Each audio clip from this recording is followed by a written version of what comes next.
The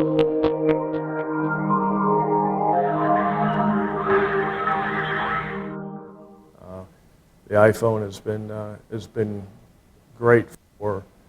It has been, you said everybody was looking for the killer application. Well, actually, it turned out everybody was looking for the killer device, and that in turn has driven for ability and the need for capacity, even more importantly.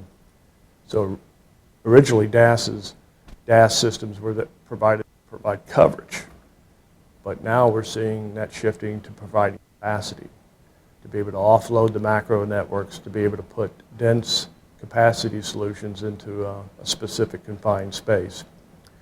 One of the hot areas for us in the last 2 years has been in the sports arenas, football stadiums, soccer stadiums, basketball arenas.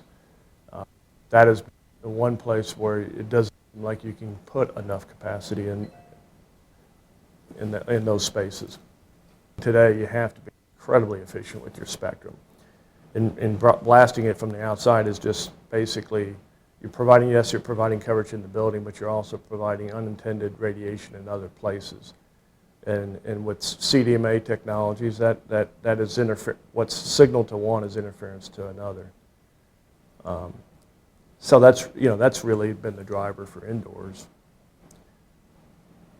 In the enterprise space,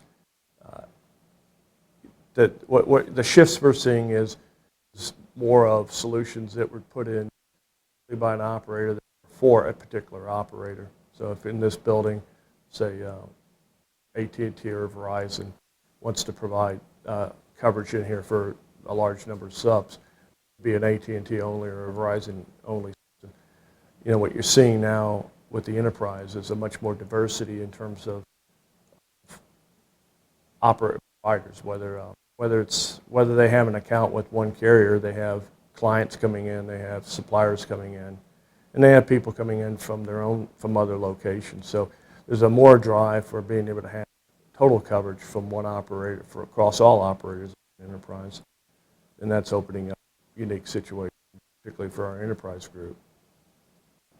Well, yes, it starts out with the shift from coverage to capacity. That's big. We're seeing, and with that comes a lot of different things. It comes not just indoors, but also small cells outdoor. We're seeing the antennas move closer to the street level. Outdoor starting to look almost like an indoor in some cases, particularly in populated areas where zoning is difficult. That has opened the doors for our outdoor distributive antenna solutions, where we basically have form factors that are meant to be hidden in street furniture, traffic lights, light poles, telco boxes, where they can blend into the environment, where they can get dense capacity, dense coverage and capacity in urban areas where getting zoning and permitting is hard for a regular macro site. It's all about containing coverage. So you want coverage, but you also want coverage contained to a certain area to minimize interference. Mm-hmm. So it's instead of having one large cell putting out massive amounts of power, it's a bunch of little discrete cells putting out their own, having a different sector on each one.